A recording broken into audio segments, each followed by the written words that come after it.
그것도 우리나라에 지금 농고도 몇 개 없고, 물론 농고 나온다고 해서 꼭 그 현장의 전문가가 되는 건 아니지만은 이 사람들 도대체 어떻게 유지를 시켜줘야 할까? 그 인력을 외국에서 다 이렇게 노동자처럼 외국에서 수입해다가 쓰는 것도 불가능하고요. 물론 요즘 이제 피지컬 AI 가지고 많이 도와주는 것도 나오긴 하겠지만은 궁극적으로 사람이 해야 할 영역하고 로봇이 해야 할 영역은 뭐 분명히 다 차별화가 되니까요. 현장 전문 인력이 줄어들고 있는 건 저는 굉장히 심각하게 보고 있는데요. 이건 아마 나중에 통합이 좀 될 것 같아요. 네, 안녕하세요. 한국농기계신문 이재학입니다. 오늘은 농촌진흥청에서도 제가 개인적으로 많은 가르침을 받고 있고 또 국내 농기계 산업을 바라보는 시각에 있어서도 정말 많이 배우고 있는 분인데요. 현재 국립농업과학원장으로 계시는 성재훈 원장님을 모시고 국내 농기계 산업과 스마트 농업의 현재 그리고 앞으로 국내 농업이 어떤 방향으로 나아가야 되는지에 대해서 깊이 있는 이야기를 나눠보도록 하겠습니다.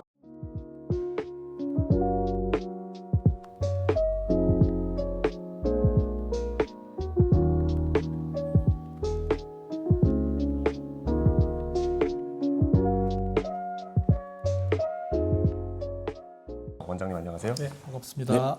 농업기계와 연구소, 연구원 시절부터 해서 디지털 농업 정책 실무, 현장 농업기술원장, 현재는 국립농업과학원장으로 자리를 하고 계시면서 다양한 경험을 하고 계시잖아요. 사실 업계에서도 단순 행정가보다는 현장을 오래 본 농업공학 전문가로서 바라보는 시선이 굉장히 많아요. 국립농업과학원에 대한 역할이 어떤 역할이 있는 건지에 대해서 간략하게 설명을 먼저 부탁드리겠습니다.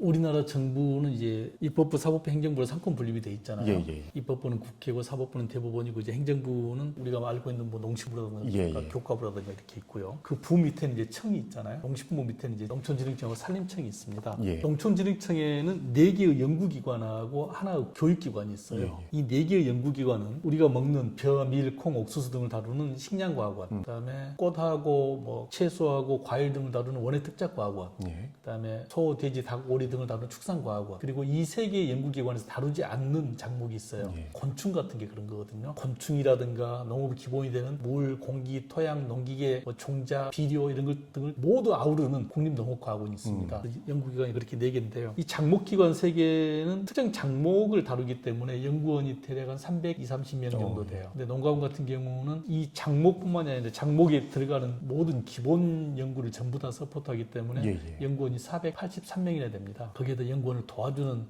공무직, 공공기관, 무기계약 이게 한 1000명 정도 있어서 1500명 정도 되는 큰 기관이고요. 어디 가서 제가 국립농업과학원을 소개할 때 이 말씀을 꼭 드려요. 우리나라에는 16개의 국립연구기관이 있어요. 대전에는 출연연 말고 국립연구기관이 16개인데 우리가 잘 아는 국립과학수사연구원 같은 게 그 국립연구원이거든요. 이 국립연구원 16개 중에서 농가원이 제일 큽니다. 농가원에서는 그렇게 3개의 장목기관을 서포트해주는 그런 연구를 하고 있습니다. 더 나아가서 어떠한 연구에 대해서 좀 중점적으로 생각을 하시는지 궁금합니다. 예전에는 주로 이제 그 다수학 품종을 만드는 쪽이라든가 아니면 기후변화 같은 게 그것에 잘 견딜 수 있는 품종 개발 쪽 연구를 많이 했어요.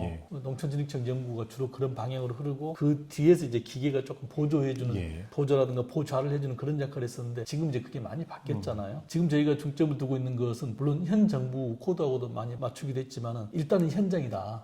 그리고 또 대통령께서 자주 강조하시는 게 안전하고 약자예요. 안전이 사실 농업인 안전도 굉장히 중요하고요. 그다음에 약자는 사회에 여러 군데 약자가 있지만 또 농민이 아무래도 약자 편에 속하잖아요. 그럼 안전하고 약자 둘 다 가지고 있는 게 사실 농산업이고요. 그 농산업을 발전시키기 위해서는 연구를 위한 연구가 아니고 실제 현장에 가서 농민에게 실질적인 도움이 될 수 있는 그래서 농가 소득이 늘어나거나 아니면 안전성이 높아지거나 뭔가 편리성이 좋아지거나 이 현장에서 필요한 연구를 하려고 방향을 많이 틀고 있습니다. 현장에서 보면은 아직도 국립농업과학원을 단순 연구기관으로 바라보는 시각이 적지가 않아요. 실제로는 농업 현장과 산업 전반에 미치는 영향력이 저는 굉장히 좀 크다고 생각을 하고 있는데 현재 가장 현장 체감이 크다고 보는 연구 분야는 어느 쪽 분야로 생각을 하시는지도 궁금합니다. 현장에서 체감도를 가장 높게 느끼는 건 당연히 기계일 거예요. 아마. 사실은 이제 농민의 입장에서도 그렇지만 농민이 아닌 예산을 주는 공무원들 입장에서 봤을 때도 기계는 딱 보이잖아요. 다른 뭐 유전자라든가 이런 건 사실 잘 안 보이잖아요. 물론 유전자 연구도 해야 돼요. 왜냐하면 미래 대응 연구도 해야지만 농민에게 가장 가장 도움이 되는 건 일단 기계이기 때문에요. 한 예로 뭐 우리 밭농업 기계화 같은 경우 벌써 10년이 넘었죠. 이 밭농업 기계화를 처음에는 밭농업 전체를 기계화시키려고 많이 노력을 했었어요. 근데 그러다 보니까 여러 가지 한계가 있더라고요. 노는 1헥타, 100m 곱하기 100m로 대부분 경지정리가 돼 있지만 밭은 경지정리가 안 돼 있고 노는 팽팽하지만 밭은 경사지가 많고 또 노는 대부분 벼 하나만 키우지만은 밭작물 같은 경우는 워낙 많잖아요. 그래서 정부에서 8개 작목에 대해서 일단 먼저 기계화를 하자. 그 8개 작목에 대해서도 기계화 과정을 처음에 경운정지, 파종, 비닐피복, 방제, 수확 5가지 작업 분야랄까 이렇게 나눠서 1대1로 말하면은 8개 작목 5개, 5, 8에 40개의 기계를 만들자. 이렇게 목표를 세워놓고 아마 정식기 같은 경우는 이제 다목적 정식기가 가능하니까 그러면 기계가 한 35개 정도 되겠다. 이 35개를 27년 내년까지 다 만드는 게 지금 정부 목표예요. 가장 체감도가 높은 것은 아마 그래도 농기계이고 농기계 중에서도 밭농업 기계가 아닐까. 국립농업과학원 전에 이제 농업기계화 연구소 연구원 시절부터 하셔서 현장에 계신 이제 농업기술원장 또 하시고 지금까지 이제 국립농업과학원장까지 자리를 하시면서 각각 자리에서 바라본 국내 농기계 산업의 가장 큰 변화는 어떻게 보고 계셨는지 궁금합니다. 예전에는 농업 지원이 많았어요. 정부 차원에서. 예를 들어서 농산업이 워낙 약하니까 가난하니까 비료대금을 지원해주자. 이런 게 대부분 농업 정책이었어요. 그러다 보니까 농업 정책에 맞게 농촌진흥청이라든가 국립농업과학원에서 연구하는 분야도 그런 분야 쪽 정부 정책을 지원해주는 그런 분야를 많이 했는데 요즘은 농업이 이제 일반 국민으로 들어가 있는 것 같아요. 그러다 보니까 치유농업이라는 것도 새로 만들어지는 거고요. 농업 범위가 넓어지는 거죠. 그리고 예전에는 다수학 쪽이다 보니까 농민이 원하는 대로 농사를 지었어요. 근데 지금은 도시 소비자들이 다수학이 아니고 밥맛 좋은 것을 원하다 보니까 단백질이 7% 이하가 좋습니다라고 도시 소비자가 원하니까 거기에 맞게 농사를 지어야 하잖아요. 그래서 방향이 바뀐 것은 예전에는 농업을 위한 농업이었는데 지금은 소비자를 위한 농업으로 좀 농업을 보는 방향이 바뀌었다 할까요? 아니면 범위가 넓어졌다 할까요? 그렇게 바뀌고 있는 것 같습니다. 예전에는 좋은 기계를 만드는 것 자체가 경쟁력이었다면 이제 앞으로는 데이터나 서비스 유지 관리 체계까지 이제 포함된 산업 구조로 갈 수밖에 없다는 의미가 계속 이야기가 좀 나오고 있잖아요. 이제 기계만 잘 만들어서는 안 된다라는 시각이 좀 지배적인 것 같아요. 디지털 농업 추진 단장을 해오시면서 AI, 자율주행 농업용 로봇 관련된 이야기가 현재까지도 계속 이야기가 많이 나오고 있는 상황이에요. 그래서 현장에서 실제 체감되는 기술로서 다가오기에는 아직 조금 역부족이다. 그러니까 좀 시간이 좀 많이 오래 걸릴 것 같다라고 이야기가 적지 않게 들리고 있어요. 연구자이시면서 또 정책적으로 또 실무 경험자로서 현재 국내 농기계 혹은 또 스마트 농업의 현실 수준으로 보았을 때 수준이 어느 정도까지 올라와 있는지. 일단 수준을 말하면은 정부에서 과학기술부에서 분야별로 세계적으로 봤을 때 어느 정도 수준인가 이 점수를 매기는 게 있어요. 농업과학기술은 미국을 100으로 봤을 때 지금 84.3% 정도 돼요. 그리고 굳이 이걸 뒤처지는 연도로 보면 한 2.9년 정도 미국에 비해서 뒤처졌다고 이렇게 평가는 해요. 근데 제가 말씀드린 건 농업 전반이니까 이제 분야별로 보면 조금 차이는 있겠죠. 지금 우리가 살고 있는 게 자본주의잖아요. 사람이 중요한 인본주의가 아니고 이게 중요한 자본주의라고요. 그렇죠. 자본주의에서 거스를 수 없는 원칙, 모든 것을 다 뛰어넘는 원칙이 딱 하나 있어요. 규모 경제예요. 규모 경제. 규모 경제는 어떤 경우에도 깨지지 않아요. 아시는 것처럼 우리 인구가 그렇게 많지 않잖아요. 5,100만 명이 조금 넘고 우리나라도 지금 2024년 12월 24일 기준으로 초고령화 사회로 들어갔거든요. 그러니까 국민 5명 중에 1명 20% 이상이 65세 이상이라는 뜻이잖아요. 근데 지금 농업 쪽은 훨씬 심각하고요. 65세 이상이 한 60%가 넘을걸요. 많이 고령화돼 있고 또 청년농은 별로 또 안 들어오고 지금 청년농이 아마 3%에서 4% 정도밖에 안 될 거예요. 거기에다 기후변화는 또 점점 더 심해지고 이런 상황에서 과연 농업이 지속 가능할까? 굉장히 저는 어렵다고 봐요. 정말 농업이 지속 가능하지 않으면은 우리는 식량을 사다 먹어야 하는데 뭐 결국에는 나라가 없어지는 거죠. 말 그대로 식량 안 보니까요. 그러면 이걸 유지를 하려면 어떻게 해야 할까? 기후변화는 우리가 노력한다고 해서 쉽게 잡을 수 있는 게 아니잖아요.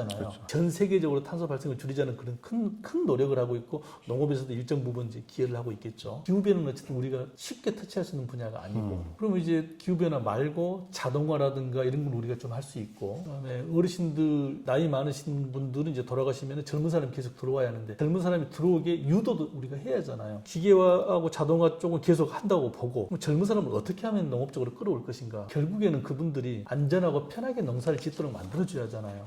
그게 지금과 같은 기계화 자동화에 머무르면은 그건 저는 불가능하다고 봐요. 기계화 많이 돼 있잖아요. 많잖아요. 뭐 어쨌든 논농어만 보면은. 근데 왜 젊은 사람들이 안 들어와요? 근데 젊은 사람들이 원하는 건 그게 아니거든요. 기계화돼 있는 것도 중요하지만은 뭔가 내가 가지고 있는 철학이라든가 내 의지라든가 이런 걸 반영해서 농사를 좀 직장 생활하는 것처럼 의미 있게 뜻깊게 농사를 짓고 싶어요. 그러려면 좀 문화도 뒷받침이 돼야 하고 결혼도 해서 애들하고 잘 살 수 있게 그런 뒷받침이 돼야 하겠지만 그건 또 다른 이제 국가에서 도와줘야 할 인프라 영역이고 농업 쪽에서만 보면은 자동화를 넘어서 데이터를 활용해서 또 다른 부가가치를 창출을 한다든가 아니면 지금 발전돼 있는 인공지능을 접목을 해서 뭔가 내가 원하는 방향으로 농사를 지어서 소비자하고 접목을 시킬 수 있는 그 생산된 것도 마케팅을 할 때도 요즘 소비자의 트렌드가 워낙 빨리 바뀌잖아요. 그 바뀌는 트렌드에 맞게 내가 농사를 짓고 그게 맞게 마케팅을 해야 하니까요. 그렇게 하려면은 단순한 기계 자동화만 가지고는 안 된다고 봐요. 그래서 앞으로 우리는 미래 대응 쪽 그리고 젊은 사람을 끌어올 수 있는 이런 쪽으로 농사를 지어야 하고 그러기 위해는 가장 중요한 게 저는 데이터라고 보고 있고요. 데이터. 그 데이터를 활용하면은 다양하게 써먹을 수 있잖아요. 농사 짓는 데도 써먹을 수 있고 마케팅하는 데도 써먹을 수 있고 소비자 의향을 파악하는 데도 써먹을 수 있고 모든 게 다 데이터니까요. 저는 데이터를 소중하게 여겨야 하고 그런 데이터를 정부에서 만들어줘야 하는 거고. 원장님께서 말씀하셨던 데이터 농업은 나아가야 될 방향으로서 좀 중요한 자리를 차지하고 있는 것도 사실인데 농업은 계속 규모화가 돼가고 있는데 규모화가 돼가고 있는 거에 비해 농기계를 수리를 하는 현장 전문 인력도 많이 부족해지고 있는 상황이에요. 그 부분에 대해서 원장님은 어느 정도로 중요하게 생각을 하고 계신지도 궁금합니다. 우리나라의 농업기술센터가 156개가 있어요. 156개 농업기술센터에서 농민들이 이제 많이 지원을 해주고 있죠. 대동 대리점이 156개예요. 앞으로 농업기술센터가 유지가 될까 심각하게 고민하고 있거든요. 156개 농업기술센터에서 자 법에 뭐라고 나와 있냐면은 농업기술센터 소장은 지도관만 할 수 있어요. 지도관. 연구관도 안 돼요. 지도관만 농업기술센터 소장을 할 수 있어요. 예외는 행정통합, 예를 들어서 군이나 시에 있는 농정과하고 농업기술센터가 통합이 된다면은 그때는 행정직이 올 수 있어요. 근데 우리나라에 있는 농업기술센터 절반이 이미 통합을 했어요. 농촌 지도관 그 전문가들 자리가 계속해서 없어지는 거예요. 그것도 우리나라에 지금 농고도 몇 개 없고 물론 농고 나온다고 해서 꼭 그 현장의 전문가가 되는 건 아니지만은 이 사람들 도대체 어떻게 유지를 시켜줘야 할까? 그 인력을 외국에서 다 이렇게 노동자처럼 외국에서 수입해다가 쓰는 것도 불가능하고요. 물론 요즘 이제 피지컬 AI 가지고 많이 도와주는 것도 나오긴 하겠지만은 궁극적으로 사람이 해야 할 영역하고 로봇이 해야 할 영역은 뭐 분명히 다 차별화가 되니까요. 현장 전문 인력이 줄어들고 있는 건 저는 굉장히 심각하게 보고 있는데요. 이건 아마 나중에 통합이 좀 될 것 같아요. 무슨 의미냐면은 대동에서 지금 모내기철이죠. 아마 1년에 우리나라에서 판매되는 이양기가 한 3,000대 정도 될 거예요. 이양기는 아마 지금 대동에서밖에 안 만드는 걸로 알고 있는데 올해 한 500 몇 대 나갔을 거예요. 근데 그 500 몇 대를 판매하기 위해서 생산해서 판매하기 위해서 라인을 이제 가동을 시켜야 하잖아요. 아까 규모 경제 말씀드렸는데 500 몇 대를 생산해서 팔기 위해서 그 라인을 돌려야 하는가? 그럼 대동 입장에서는 어찌 보면 손해보면서 돌릴 수도 있거든요. 자, 그러다가 이 기계가 이제 고장이 났어요. 그럼 누군가가 수리를 해줘야 하는데 대동 같은 경우는 156개 대리점이 있으니까 가능해요. 소 젖을짜는 차교 로봇 같은 경우 한 번 고장 나면은 이거 고치는데 한 3, 4일 걸린대요. 근데 차교 로봇은 정기적으로 소 젖을 짜줘야 돼요. 안 짜주면 소가 전몸살을 하고 나중에 결국 유량도 줄고 품질도 안 좋아지고 그럴 텐데 그러면 이 서비스를 어떻게 할 건가? 새로운 기계가 나왔어요. 그럼 이 서비스를 어떻게 할 건가? 3일 동안 기다릴 수도 없고 누가 도와줄 수 있는 사람도 없고 그럼 결국에는 대동 같은 데서 이미 대리점을 가지고 있으니까 이 대동 같은 데서 모든 기계 서비스를 해주는 쪽으로 발전을 하면서 인력을 좀 대체해 줘야 하지 않을까. 차기 로봇뿐만이 아니고 대동에서 만들지 않은 다른 농기계도 필요하면은 농기 대리점이 다 많은 건 아니니까 대동 사람들이 가서 농기계를 수리해 준다든가 일반 서비스를 해준다든가 심지어는 데이터 컨설팅까지도 이미 가지고 있는 그런 대동의 지점들이 역할을 해줘야 하지 않을까. 인력을 인구가 줄고 있는 상황에서 농업 전문가를 늘리기는 굉장히 힘들 거예요. 그럼 지금 있는 상황에서 활용을 해야 하는데 효율적으로 활용을 해야 하는데 효율적으로 활용하는 방법은 농업기술센터 정부기관이 좋은데 정부기관도 지금 통합되고 줄어들고 있다. 정부기관을 최대한 늦게 줄이도록 만들어야 할 거고 그다음에 민간인 대동 같은 데를 좀 활용을 해서 인력을 효율적으로 쓰는 게 어떨까라는 고민을 참 많이 해봐요. 이 이야기는 제가 처음 하는 거거든요. 대동 대리점이 156개를 이렇게 서비스 지점으로 활용한다는 말을. 근데 제 생각에 그렇게 가야 할 것 같아요. 앞서 말씀하신 것처럼 인력들이 유입이 되려면 구조적으로 좀 변화가 있어야 될 것 같은데 처우가 개선이 돼야 된다가 제일 강조가 되고 있고 다른 이 상황을 타개하기 위해서는 어떠한 방법을 도입을 해야 아니면 뭐 정책적으로 좀 뒷받침이 돼야 청년 새로운 인력들이 또 농업 쪽으로 들어오고 하는 방향으로 좀 설정이 될지 궁금합니다. 지금 우리나라 농민이 수가 5.5% 돼요. 국민 전체에서 5.5% 정도 되고 미국이 아마 한 0.7% 정도, 일본도 0.7, 0.8 정도, 네덜란드도 아마 그 정도일 거예요. 지금 우리도 앞으로 한 1% 정도까지 줄어들 거라고 예상을 하고 있거든요. 지금 우리나라 인구 5,100만이니까 1%면 한 50만 명 정도 돼요. 그 50만 명이 연세가 드신 분들이 이제 아마 채료를 만들어서 은퇴하시고 젊은 사람들이 들어와야 하는데 들어오기가 정말 어렵잖아요. 젊은 사람들이 왜 안 들어올까? 또 농촌에 있으면 결혼이 안 돼요. 또 여자들 입장에서 가면은 문화시설까지는 아니더라도 하다못해 병원이라도 있어야 하고 얘를 낳으려면 산부인과라도 있어야 하잖아요. 병원이 없는데 어떻게 들어와요? 그래서 제 생각에는 도시하고 농촌이 지금 이제 완전히 구별이 돼 있지만 앞으로는 조금 융합이 돼서 도시 근교에서 살고 농촌은 농사짓는 논까지는 아니면 밭까지는 출퇴근의 개념으로 삶을 이 농촌 전체를 내 삶의 터전으로 쓰는 거죠. 대신 지금처럼 농촌에 살면서 농사짓는 게 아니고 도시 근교에 살면서 농사를 출퇴근해서 지을 수 있도록 만들어줘야만이 그나마 사람들이 올 것 같아요. 거듭 말씀드리지만 산부인과 의사가 없는데 어떻게 애를 낳아요? 유치원도 없고 요즘 초등학교 다 문 닫고 있고 애를 낳아도 학교 보낼 데도 없는데 그래서 정책적으로 분리를 좀 해줘야 한다고 봐요. 꼭 농사짓는 사람은 시골에 살아라 이게 아니고 도시에 살면서 출퇴근의 개념으로 왔다 갔다 할 수 있게 그런 정책이 좀 있어야 한다고 봅니다. 국내 농기계 산업이 단순 기계 제조 산업을 넘어서 앞으로는 어떠한 방향으로 나아가야 된다고 생각을 하시는지도 좀 궁금합니다. 그건 저는 인간 친화적으로 가야 한다고 봐요. 우리가 챗 GPT가 나온 게 2022년 11월 30일이거든요. 지금 챗 GPT가 안 쓰이는 데가 거의 없을 정도로 인공지능이 많이 쓰이고 있잖아요. 벤츠에 GPT가 탑재가 돼 있어요. 벤츠 타고 퇴근하면서 야 오늘 저녁에 뭐 먹으면 좋을까? 라고 차한테 물어보면 차가 답변을 해줘요. 뭐라고 답변하냐면은 내 상황을 요즘 이제 그 시계처럼 차고 다니면서 내 건강 같은 거, 혈압 같은 거 다 체크하고 있잖아요. 심지어는 그 그녀라는 영화에 보면은 이제 카메라가 달려가지고 다 보고 있잖아요. 이 자동차에 있는 인공지능은 내가 회사에서 오늘 과장님한테 한 소리 들은 걸 알고 있어요. 주인님은 과장님한테 이래저래 해가지고 한 소리 들었죠. 기분도 안 좋으시죠? 저녁에 퇴근하면 소주에다 뭐 칼칼한 뭐 국물 좀 드시면 좋을 것 같네요라고 추천을 해줘요. 어떻게 알았지? 맞아. 소주에다가 뭐 된장찌개에다 소주 한잔 하고 싶네. 라고 답변을 하면은 이 인공지능이 집에 있는 냉장고하고 연락을 해서 냉장고에 있는 냉동고 온도가 내려가요. 그래서 거기를 바로 요리할 수 있도록. 이렇게 모든 시스템이 내 삶의 주위에 있는 모든 게 다 연결이 돼 있거든요. 나를 중심으로 연결이 돼 있어요. 농기계도 저는 그런 쪽으로 가야 한다고 봐요. 거듭 말씀드리지만 자동화는 이미 넘었어요. 자동화까지는 이제 할 만큼 했고 이걸 인공지능하고 연결을 시켜서 내 삶하고 같이 연결해야 돼요. 단순히 그냥 트랙터를 효율을 높이기 위해서 성능을 개선한다 이걸 넘어서 인공지능하고 접목해서 내 집에 있는 모든 가전제품이라든가 내 집에 있는 상황하고 연결을 시키는 그런 쪽으로 농기계에 가야 한다고 봐요. 물론 부착 작업기까지 그렇게 갈 필요는 없겠지만 대형 트랙터라든가 이런 큰 농기계는 그런 쪽으로 가야 한다고 봅니다.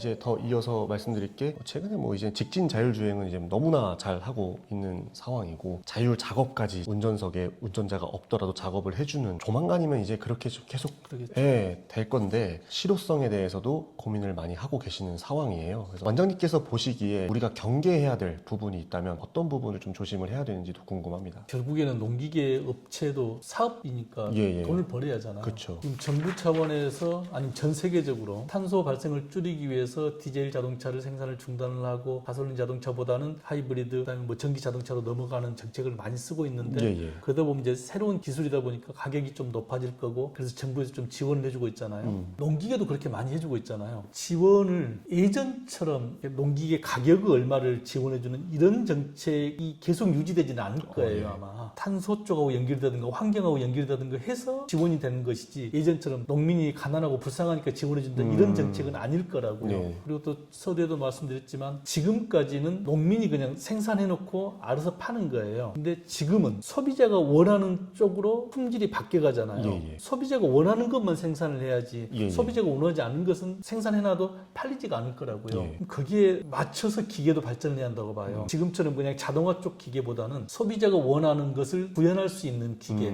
자, 예를 들면은 소비자가 원하는 게 단백질 함량이 적은 미질이 쌀알 속에 단백질 함량이 적은 것을 원한다. 그러면 비료를 많이 살포할 수 있는, 균일하게 살포할 수 있는 이런 기계보다는 별량인 기계를 해가지고 위치별로 필요한 예. 양만 주면은 비료를 최소로 줄 수가 있잖아요. 그런 쪽으로 기계가 이제 필요하다거나 이런 식으로 바뀌어야 하는데 지금 제가 봤을 때 우리가 약간은 놓치고 있다기보다는 좀 더 신경을 써야 예. 할 부분이 소비자의 요구를 반영한 기계는 아직은 제대로 안 나오고 있는 것 같아요. 그래서 기계 발전 방향이 자동화보다는 소비자의 니즈를, 소비자의 요구를 반영할 수 있는 그런 쪽으로 더 좀 신경을 써야 한다고 생각합니다. 그것 또한 데이터 농업의 일부분이라고 당연하겠죠. 생각을 하는데 데이터는 계속적으로 쌓이고 있는데 이 데이터를 어떻게 활용을 해야 되는지에 대해서 놓여져 있는 상황이다라고 이야기를 좀 많이 하시는데 그거에 대해서 어떻게 생각하시는지 궁금합니다. 예. 스마트팜에서 데이터를 크게 세 가지 분야의 데이터를 모아요. 예. 첫 번째는 환경 데이터, 온도, 습도 뭐 예. 이런 거. 근데 온도, 습도는 이제 뭐 지상에서 몇 미터 높이에서 하우스가 있으면 하우스 안쪽 몇 미터에서 이거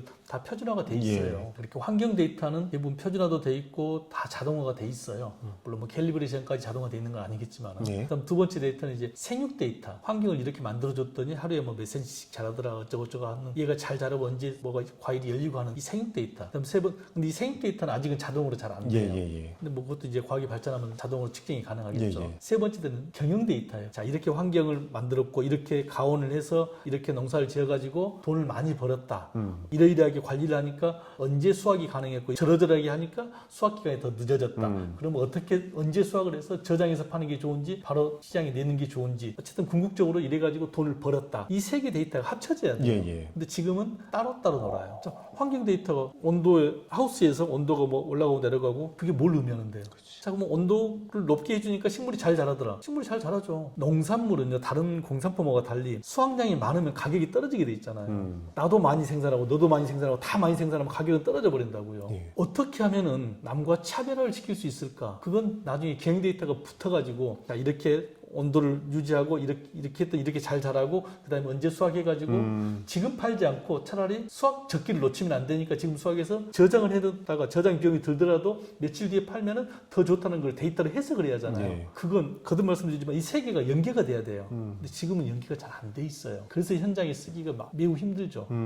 그 데이터 연결해 주는 것은 사실은 개인이 하기는 힘들고요. 국가 단위에서 해야죠. 연계를 하기 위해선 국가 단위로 어떠한 노력이 좀 필요할까요? 개인이 스마트팜을 지어서 농사 짓고 하는 것은 그 데이터를 달라고 할 수는 없잖아요. 네. 근데 국가에서 보조가 들어간 경우에는 그 데이터를 국가로 공유하도록 돼 있어요. 예. 그 데이터를 공유해서 분석을 하면 되는데 그럴 때도 사실은 농민들이 경영 데이터는 잘 안 줘요. 예. 양질의 데이터 셋이 잘 안 만들어져요. 그때 이제 필요한 게 또 인공지능이겠죠. 요즘 인공지능 가지고 일정 부분을 채워줄 수가 있거든요. 예. 인공지능 활용해서 데이터 셋을 제대로 만들어 놓으면 그게 이제 현장에 활용이 곧 되겠죠. 데이터는 많다고 해서 꼭 좋은 건 아니에요. 쓰레기가 많을 수도 있으니까요. 데이터 셋을 만드는 게 중요하죠. 또 데이터 같은 경우는 지금 소유권도 우리나라에서 명확하게 안 돼 있거든요. 제가 농사를 지으면서 양액기를 써가지고 이렇게 양액을 집어넣고 있고 이걸 데이터로 생산을 하고 있잖아요. 예. 그러면 이 데이터가 농민 건가 양액기 만드는 회사 건가 누구 거 같아요? 다른 질문을 해볼게요. 예. 자율주행차가 있어요. FSD라고 하는 거, 예. 셀프 드라이빙. 예. 가다가 사고가 났어요. 예. 이건 누구 책임이죠? 자동차 제조회사 책임인가요? 아니면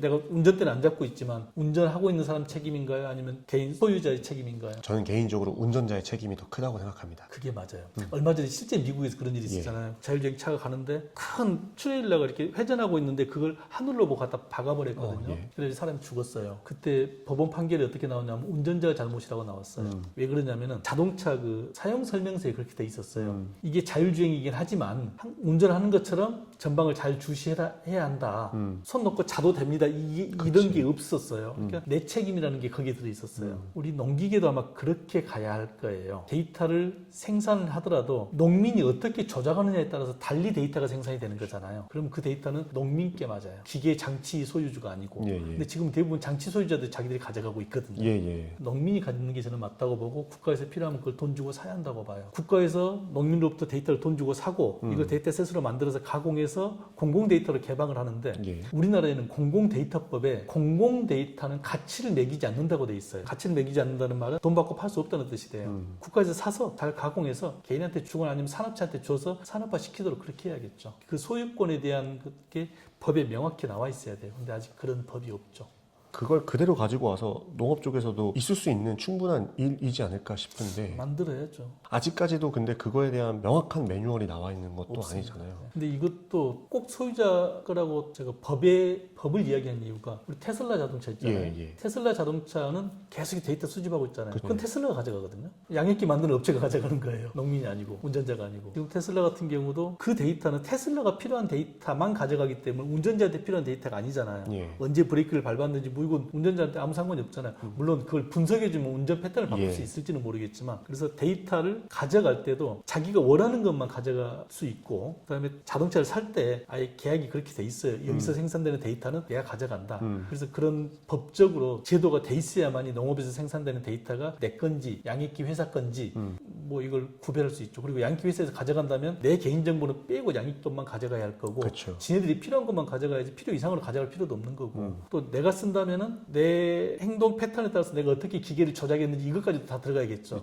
근데 양액기 회사는 그것까지 가져갈 필요는 없잖아요. 내가 또 그것까지 줄 이유도 없고. 그렇지만 정부라면은 국가기관이라면 그걸 돈 주고 사서 세트화 시켜서 공공기관에 아니 다른 기관에 공유할 수는 있겠죠. 데이터농업이 정말 실현이 되고 트랙터 콤바인 이양기 더 나아가서는 작업기까지의 역할은 좀 어떠한 역할을 할 수 있는지도 궁금합니다. 그건 궁극적으로 이제 정밀농업 쪽으로 가야 하지 않을까요? 정밀농업은 이제 데이터를 활용해서 농사를 짓는 거잖아요. 정밀농업에서 가장 중요한 것은 사이트 스페시픽이에요. 위치별 변이를 인정을 하고 그 변이에 맞게 농사 처방을 하자. 그래서 궁극적으로 큰 필지 내에서 그 나중에 수확량의 품질이라든가 수확량이 큰 차이가 없도록 만들자. 그러면서 환경을 보호하자. 이게 정밀농업이잖아요. 부착 작업기건 아니면 트랙터 같은 이런 본체건 그런 데이터를 생산할 수 있고 그 데이터를 활용해서 사이트 스페시픽하게 처방이랄까요? 처리랄까요? 그게 가능한 쪽으로 아마 넘기기는 가야 할 것 같아요. 원장님께서도 중요한 포인트로 데이터 농업을 뽑으셨는데 그 이유가 자율 작업, 자율주행, 특히 자율 작업을 나중에 하기 위해서는 절대적으로 데이터 농업이 실현이 돼야지만 그게 가능하다고 생각을 하시는 거잖아요. 이게 향후 몇 년 정도 앞으로 저는 있어야 된다고 길게는 안 봐요. 우리가 인공지능이라는 말을 과학자들이 처음 쓴 게 1956년이거든요. 지금 같은 컴퓨터, 폰 노이만 형태의 컴퓨터가 나오면서 야, 사람이 지능이라고 하는 것은 뭔가 내가 학습을 하고 판단을 하는 걸 지능이라고 그러는데 이 지능을 인공적으로 한번 해볼까? 기계를 써서. 그러면 사람이 뭔가 이렇게 학습을 할 때는 신경을 타고 들어가서 신경이 스냅스를 통해서 좌우로 다 모으고 이게 뇌로 가서 뇌가 판단하는데 신경망, 시냅스 이 신경망이 우리 인간한테 200조 개가 있대요. 200조 개. 근데 과학자들이 1956년에 이거 한 10개 정도만 가지고 입력을 받고 중간층을 만들어서 최종 그 정답을 학습을 시킬 수 있겠다. 그게 1956년에 AI, Artificial Intelligence가 처음 나왔는데 200조 개를 10개로 이렇게 단순화시켰는데 잘 맞겠어요. 당연히 잘 안 되죠. 근데 요즘은 이제 이걸 거의 100조 개 가까이 사람이 만들어내고 있잖아요. 인공지능 챗GPT가 지금 학습하는 게 한 100조 개 정도 되는데 자, 인공지능이 1956년에 나왔어요. 그리고 무려 60년 뒤인 2016년에 우리는 그 바둑두는 이세돌 바둑두면서 인공지능이 바둑도 둘 줄 아네? 그 정도 이야기했어요. 자, 60년 걸렸죠. 60년의 10분의 1인 6년 뒤에 2022년에 우리는 챗GPT를 봤어요. 이야, 드디어 이제 인공지능이 우리 삶에 왔구나. 자, 60년, 6년, 그리고 2년 뒤에 2025년에 젠슨 왕이 피지컬 AI를 들고 나왔어요. 인공지능은 우리 눈에 보이지 않는 건데 그 인공지능에다가 강아지를 닮았고 사람을 닮았고 일단 몸뚱아리 있는 게 피지컬 AI잖아요. 그게 3년 걸렸어요. 60년,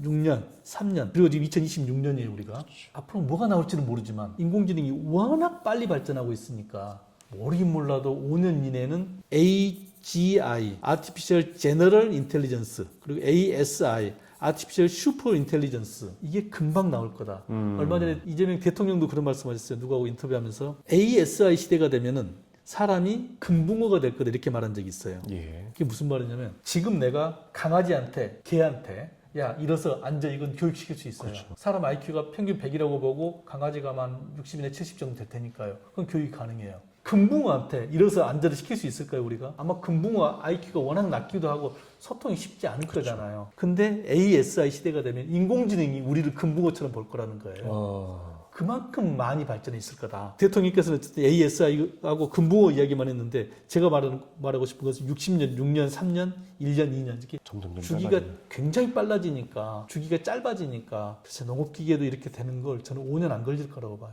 인공지능이 지금 이렇게까지 발전할 걸 누가 알았어요?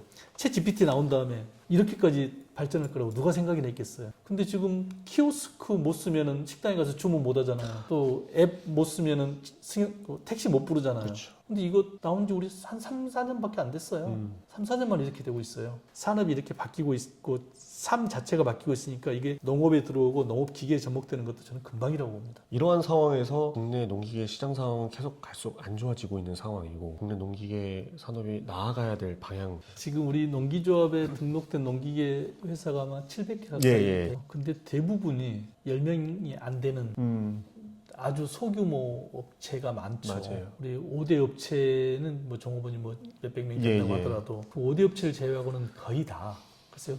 두루기계가 어느 정도 될까요? 한 2, 30명 될까요? 그렇지 않은 경우는 대부분 아마 10명 그렇죠. 이하인데 소규모 농기계에서 하는 것은 주로 이제 부착 작업기 같은 걸 만드는 쪽이잖아요.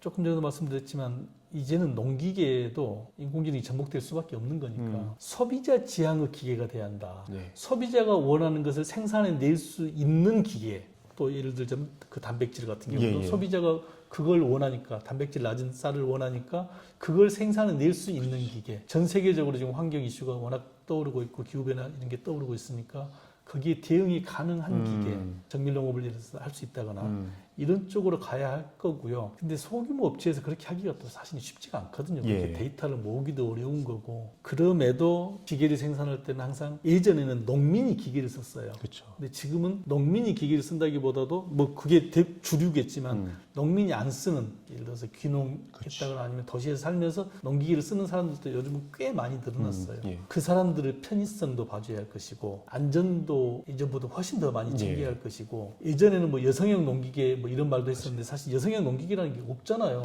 뭐 여성용 고급 승용차가 따로 있는 게 아니듯이 그렇지만 편의성과 안전성은 동시에 같이 확보해 나가야 하니까 여자가 쓰건 남자가 쓰건 아니면 농민이 쓰건 도시민이 쓰건 그렇게 편리성을 갖춰 나가고 안전성을 갖춰 나가는 쪽은 당연히 방향으로 갈 수밖에 없겠죠. 그거하고 데이터하고는 뭐 같이 병행을 할 수밖에 없는 거고요. 결국에는 안전과 소비자 니즈, 소비자가 뭘 원하는지를 잘 파악해서 그거에 대해서 많이 개발을 하는 게 낫지 않겠냐 하는 말씀을 해주셨습니다. 마지막으로 국내 농기계 산업 이쪽 업계에 계신 분들과 앞으로 농민을 꿈꾸고 또 이쪽을 좀 고려하고 있는 청년 분들에게 전하고 싶은 이야기가 있다면 어떤 이야기를 좀 전하고 싶은지 궁금합니다. 예전에 제 학교 다닐 때 사회 시간에 그랬던 것 같아요. 선박, 배. 우리나라가 지금도 아마 선박이 세계 1, 2위 정도 될 거예요. 선박 산업이 발전을 해야 한다. 왜 그러냐고 여쭤봤더니 선박을 만들기 위해서는 뭐 쇠도 들어가고 고무도 들어가고 뭐 뭣도 들어가고 다양한 산업을 같이 먹여 살릴 수 있으니까 선박 산업이 발전해야 한다. 비슷하게 항공 산업도 발전해야 한다. 비행기 하나 만들려면 여러 가지 산업이 접목돼 있기 때문에 그런다. 좋아요. 뭐 산업 발전을 해야죠. 그래야 나라가 발전하는 거니까. 근데 사람으로 보면은 돈을 많이 버는 것도 중요하고 내가 사회에 가서 어떤 역할을 하는 것도 중요하지만 가장 중요한 건 건강이거든요. 내가 건강하게 움직일 수 있어야 뭐 돈을 벌고 뭘 하거나 할 수 있잖아요. 그러면 산업도 발전시키면서 내 건강도 챙기면서 그리고 환경도 같이 챙기면서 뭐 먹고 살아야 하고 이 모든 것을 아우를 수 있는 사람은 사실 농업밖에 없어요. 예전에는 농업이 생산 위주였지만 지금 이제 농업이 농촌을 넘어서 이제 도시까지 같이 번져가고 있으니까 치유 농업 같은 것도 나온다고 그랬잖아요. 앞으로 계속 그 범위가 농업 범위가 더 넓어질 것이고 농업은 단순하게 그냥 1차 산업, 자연으로부터 인간이 먹는 걸 생산하는 게 아니고 그걸 효율적으로 생산하기 위해서 어떻게 비료를 주고 어떻게 논을 갈고 할지 후방 산업과 앞으로 이걸 어떻게 가공해서 서비스할 건지 식품을 어떻게 만들 건지 하는 전방 산업까지 전부 다 아우르는 게 농업이거든요. 농산업은 우리 인류가 가지고 있는 여러 가지 산업 중에서 가장 다양한 산업이라고 봐요. 환경, 건강, 기계 모든 걸 다 아우를 수 있는 산업. 그래서 농업은 범위를 너무 좁게 보지 말고 좀 넓게 봤으면 좋겠다. 첫 번째고 두 번째는 그 넓은 농업의 범위에는 할 일이 굉장히 많아요. 저는 대학에 가서 특강을 할 때는 항상 그래요. 인공지능을 활용해서 아이디어를 내보자. 아이디어도 인공지능을 통해서 내보자. 그럼 뭔가 방법이 있을 것이다. 그래서 다른 거 하지 말고 차라리 농업에 들어와가지고 여기야말로 레드오션이 아니고 블루오션이잖아요. 많이 피 터지게 싸우는 산업보다는 자동차 산업보다는 좀 덜 피 터지게 싸우는 아니면 아직 덜 발달된 농업계가 오히려 더 좋은 기회다. 그리고 인공지능 같은 경우도 요즘 자동차 자율주행 하잖아요. 많은 기술이 그리 들어가 있어요. 예. 이걸 농업계는 아직 못 쓰고 있어요. 그냥 가져오기만 하면 돼요. 접목만 시키면 돼요. 그러니까 농업이 발전할 기회가 무궁무진하게 저는 많다고 봐요. 대신 아까 첫 번째로 말씀드렸듯이 농업의 범위를 생산에만 한정하면 안 돼요. 범위를 굉장히 넓게 우리 농업으로 보고 그 농업에서 할 일을 찾아보면은 저는 할 일이 굉장히 많다고 보고 궁극적으로 인간이 행복을 원하는데 건강에 행복하잖아요. 그럼 건강을 위해서는 뭔가 쇠를 먹고 살 수는 없잖아요. 결국엔 농산물을 먹고 살아야 돼요. 그럼 인간이 행복할 때 가장 밀접하게 접촉이 되는 것은 농업이다. 그래서 나중을 위해서라도 60, 70 넘은 나중을 위해서라도 농업계하고 친하게 지내는 게 훨씬 좋다. 깨알 질문이지만 앞으로의 농업, 국내 농업 블루오션이라고 생각을 하시는지 궁금합니다. 당근이죠. 예. 말씀드렸듯이 인공지능은 막 밖에서 피 터지게 싸우고 있는데 예. 이걸 아직 접목을 제대로 못 시켰잖아요. 누군가 가져다 접목을 시키면 돼요. 그게 다 하나의 산업이 될 수 있어요. 정말 블루오션이죠. 농업을 생산으로만 볼 건 어쨌든 아니에요. 생산은 많은 부분 자동화가 돼 있고 조금 전에 말씀드렸듯이 농산물이 많이 생산되면 가격이 떨어지게 돼 있으니까 생산을 하되 많은 생산보다는 차별화된 생산이랄까요? 이게 상추가 있는데 이 상추가 밖에서 키우는 상추하고 그 스마트팜 안에서 키우는 상추하고 영양분은 같아요. 같을 수밖에 없어요. 다만 밖에 있는 상추는 조금 심하게 말하면 바람에 견디기 위해서 힘을 주니까 약간 뻣뻣할 거고 안에는 바람이 없으니까 힘을 안 줘도 되니까 연할 거고 이걸 똑같이 판매하면은 스마트팜은 시설비가 들어갔으니까 훨씬 비싸게 팔아야 하는데 사람에 따라서 이건 너무 심심해 나는 이게 더 질감이 좋아 이렇게 볼 수 있는 사람이 있고 또 어떤 사람은 나이가 들었다거나 아니면 환자라든가 이런 분들은 씹기 불편하니까 이게 더 좋아 이런 사람이 있을 거란 말이에요. 그러면 차별해서 팔자는 거예요. 이건 일반 상추, 이건 환자식용 저작작용이 약한 환자식용 상추 이런 식으로 차별화해서 팔면은 돈 얼마든지 벌 수 있다고 봐요. 예전에 일본에 그런 거 있었잖아요. 큰 농장이 있는데 사과가 태풍이 와가지고 사과가 많이 떨어져 버렸어요. 네. 자, 100개 열렸는데 90개가 떨어져 버렸어요. 하나 남았어요. 이걸 어떻게 팔까? 이 사과는 어떠한 태풍에도 견디는 떨어지지 않는 꼭 붙어있는 사과입니다 하면서 스토리텔링을 해서 대학생들한테 팔았잖아요. 아니, 고등학교 3학년한테 예. 합격사과로 팔았잖아요. 지금도 그 지역에서는 지금도 거기다 스티커를 붙여가지고 어찌나 이 링고라고 써 있어요. 떨어지지 않는 사과. 붙여가지고 이제 사과가 익으면 색이 변하잖아요. 어찌나 이 링고라고 해서 비싸게 팔아요. 이렇게 차별화될 수 있는 아이디어만 낼 수 있다면은 저는 농업도 얼마든지 발전 가능하다고 봐요. 근데 농업을 레드오션하고 똑같이 남하고 똑같이 많이 생산하고 이렇게만 생각하면은 좀 어렵고요. 차별화를 두겠다는 아이디어만 내면은 정말 얼마든지 가능하다고 봅니다. 오늘 이야기는 이제 마무리를 짓는 걸로 하고요. 짧은 시간이지만 너무 또 제가 오늘도 또 원장님께 또 많은 가르침을 받은 것 같아서 정말 즐거운 시간을 좀 보낸 것 같습니다. 추후에 또 오늘과 같은 이야기 말고도 다른 주제를 가지고 깊이 있는 이야기를 나눌 수 있도록 하겠습니다. 언제든지 불러주십시오. 다음에 또 찾아뵙도록 하겠습니다. 언제든지 불러주십시오. 오늘 시간 내주셔서 감사드립니다. 원장님. 네, 고맙습니다. 고맙습니다. 고맙습니다.